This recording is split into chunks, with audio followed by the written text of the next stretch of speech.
Yes, it's a battle of Welsh wizards. Rob McKenna versus Nigel DAVIS, a former world champion against a former world runner-up.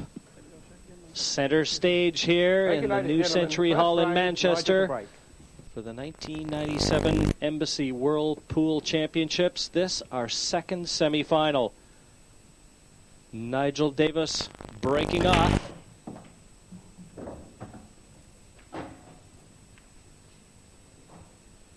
Red potted. And an open table facing Nigel.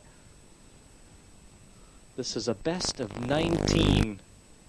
The first player to reach 10 frames on the scoreline will be booking a date with Lee Kendall in the championship final.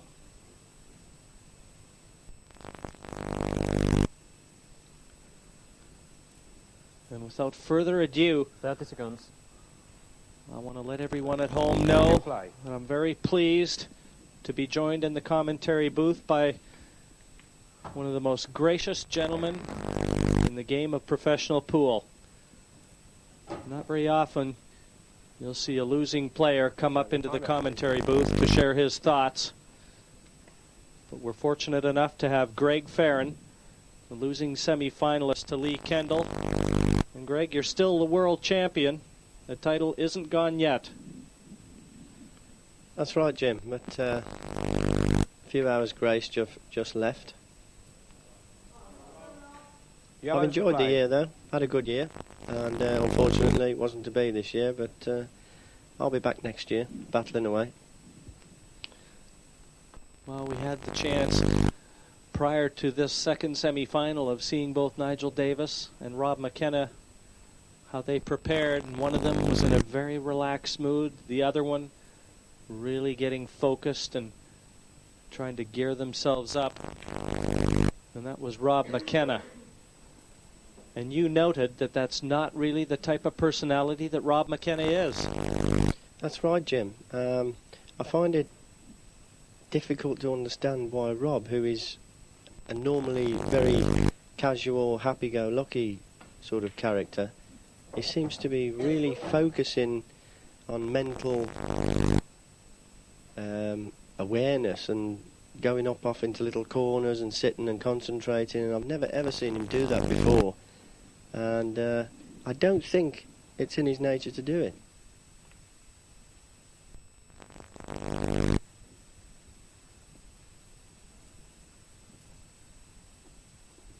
And there's Rob McKenna's little boy. Rob kissed him on the cheek before starting play here in the semi-final. Better be careful with that 8-ball.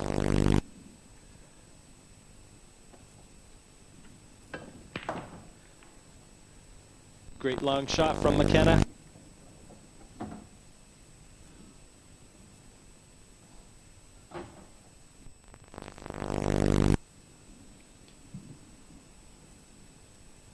Yeah, at the beginning of the frame, Rob just trying to pot a yellow into the left corner pocket, left centre pocket, sorry, and missed it by a fair way. But he's got his arm back in now. Potted a couple of good balls there.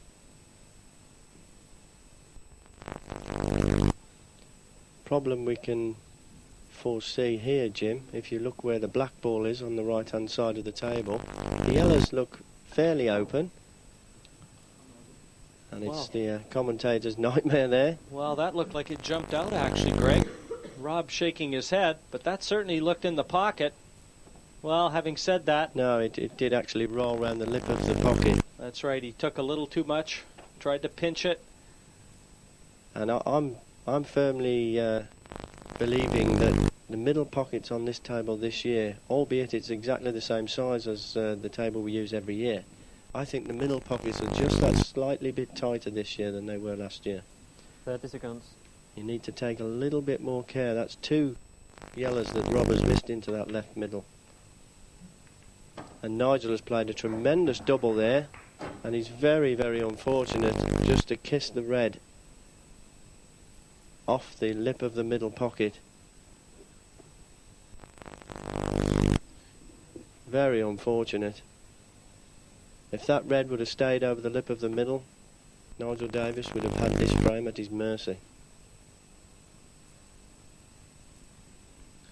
Could be looking to see if he can double it back into the centre. Difficult to see the angle from our camera position, Jim. But doesn't want to open up the black because Rob's yellows are all possible. Yeah, so Rob McKenna virtually in an identical situation to what he was in before he missed the yellow in the centre pocket, so let's see what he had in mind before.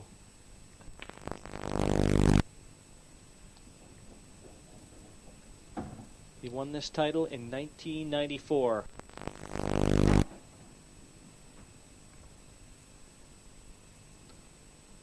Yeah, I felt in 1994 Rob McKenna played some absolutely breathtaking pool, Jim, and I haven't seen him quite reaching those heights in this year's World Championship. So if he's going to progress, I think he's got to raise his game. Well, certainly, Greg, the way that Lee Kendall played against you, albeit he caught you on a day that you might not have been in peak form, but still, he was a man to be reckoned with. Absolutely. Lee Kendall played very, very well. And he took all his chances. So in situations like this, Lee Kendall was getting the finishes. Well, Rob's going to be doubling this black back to the same pocket. So this is all or nothing. Black across to the opposite middle. Looks good. It's down. Rob McKenna opens accounts here and deposits the first frame of this best of 19 semifinal, and his son's delighted. He leads Nigel Davis by 1 frame to 0. Fourth frame, Rob to break, winning by 3 frames to 0. Rob McKenna breaking off in the 4th frame. He's 3-0 in front, Foul. and it's been a steady flow of potting and mistakes from Nigel Davis. Open table, 1 visit. Yes, Jim, I was going to say earlier, the problem Nigel Davis is going to have now is he's 3-0 down, and he cannot afford, and he knows in his own mind, he cannot afford to give Rob McKenna any more frames on the board within the next 2 or 3 frames. Play. Because Rob, once he gets in the flow of things, he doesn't miss.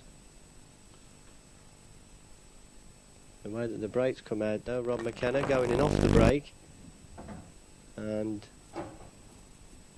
the reds have all come out fairly well positioned. Nigel again just over-screwing there, needed to get on that ball a lot straighter. Got to be careful with his waistcoat. Well, that was the big shot. Should be no problems now. Yeah, it should have been a lot closer to this plant. It can go wrong, but if he plays it reasonably well, he should still be on it. He's got to watch the red doesn't flick away from the pocket. Like that, Greg? Yeah, with the plant down the cushion like that, you must make sure you connect the one ball onto the other fairly full. If you don't, as we can see here, it just caught the cushion first and glanced away from the pocket. He really should have played it a lot softer than he did to begin with. But as you said, there was so much distance between cue ball and the top red, it lent for problems. That's where the problems first started. Yellows to play. Nigel's not played a bad little shot there.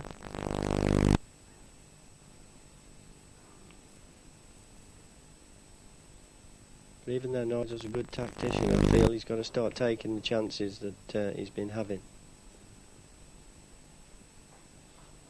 Well, Rob McKenna trying to cover both reds, and I think he might well have Timeout, accomplished that. There you can see, Yes, total no snooker. path through to that one, and certainly none through to the other. It's not a bad shot at all from Rob McKenna. Worked out quite quickly where he could leave the cue ball to snooker Nigel Davis on both reds. Nigel doing well, got out the snooker. Hasn't left Rob too many options again. So I think we'll be seeing Rob Probably trying to lay another snooker.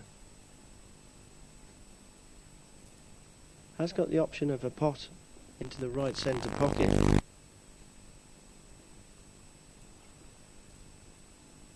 Yeah, and deciding he doesn't like the cue ball where it is to play a safe shot, so he's going to be potting that one.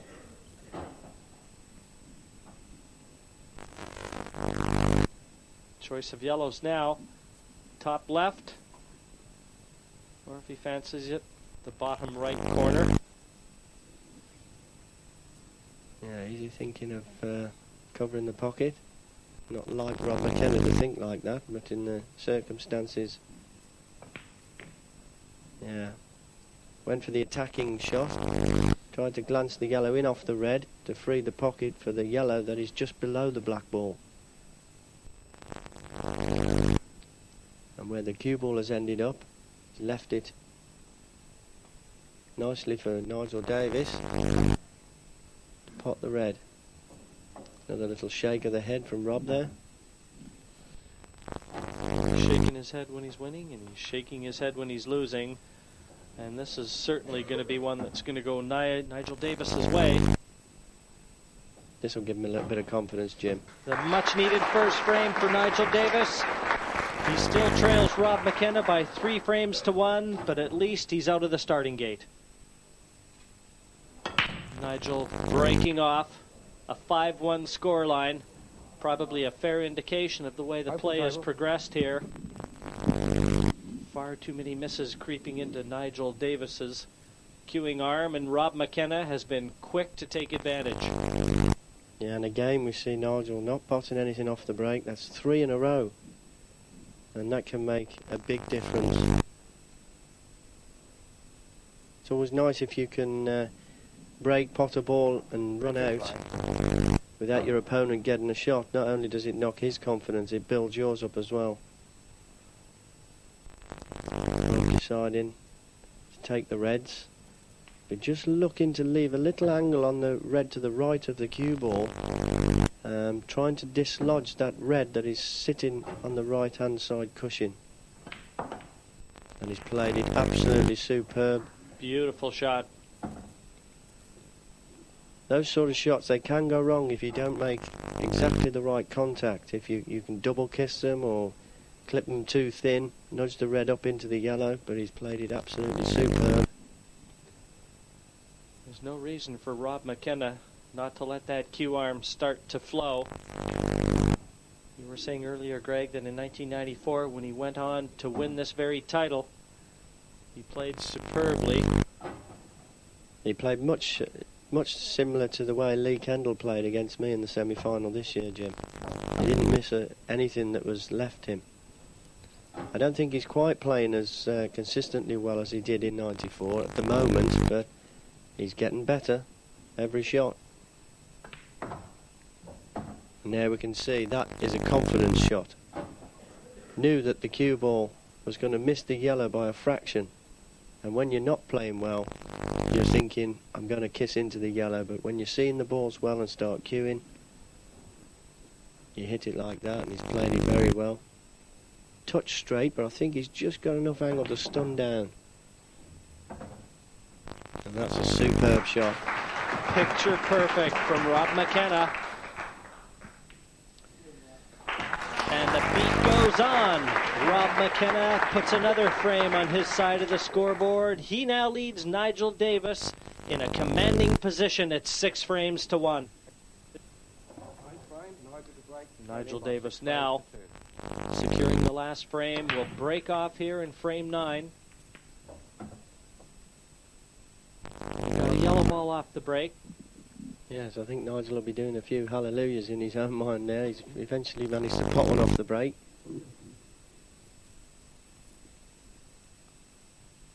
And it looks from our commentary position here, Jim, as though all the reds are potable. Black goes. Reds are all reasonably potable. Just has to work out in his own mind the right sequence to take them. 30 seconds. Taking the straight one into the top right first. Red's in play. Has he run through enough for the red along the top cushion?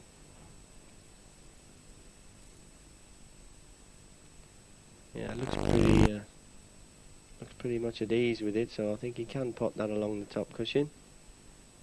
This is the important shot. Must get good position. And I'm not sure what he's played on there, but whatever it is, it's not easy.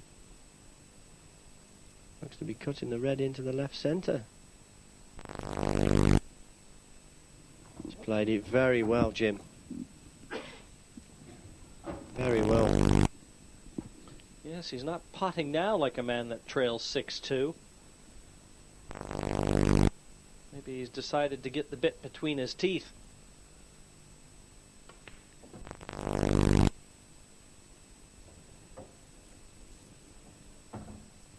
Yep, 3 reds in the centre of the table. Seeing him just run through for a red into the same centre pocket. Left a little angle as well. Greg, what looked to be a very difficult clearance was made to look relatively easy thanks to some strong potting from Nigel DAVIS. Great boost of confidence, this one. This has been impressive. And it just goes to show you how important it is to get one off the break, Jim. A breaking out for Nigel DAVIS, just what the doctor ordered. He still trails Rob McKenna, his countryman, by 6 frames to 3 in the semifinals. The only cause for concern as far as Rob's lead is the fact that Yellow and red he was potted. 6-1 in front. And Nigel DAVIS has pegged him back Red's in slightly. play. So he really wants to grab the initiative here after making a ball off the break.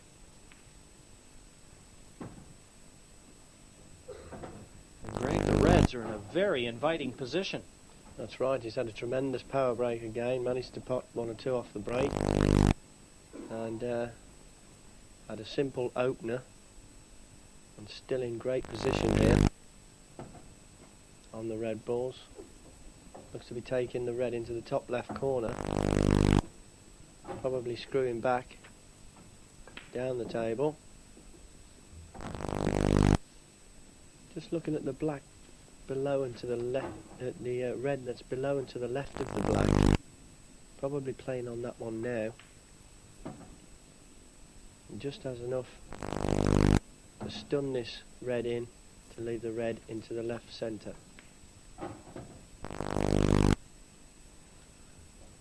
Well, simple red, just bump it in and out for the black.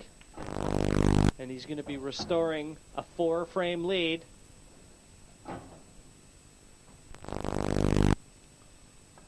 And there you have it, repaying in kind the breaking out from Nigel DAVIS. Rob McKenna, 7-3 in front, requiring just 3 more for a place in the championship final.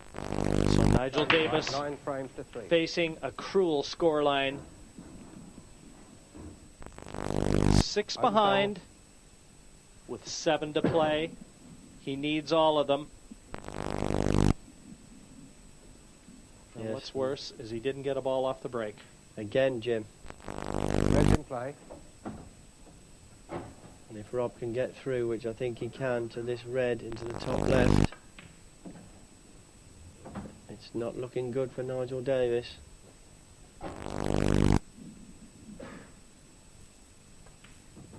I have to say, Jim, if Rob manages to finish off these last remaining reds and the black to set up a Lee Kendall-Rob McKenna final, I think he needs to play a little bit better than he's played in this match, because Lee Kendall, I feel, is at the moment the man to beat. He's definitely firing on all cylinders, is Lee Kendall. But this man has the experience of having been to the finals, having won this event. The champion in '94. That's right, and we must remember that Lee Kendall is now going into uncharted territory. Been the semi-final twice, I do believe, but McKenna now just this 8 ball away.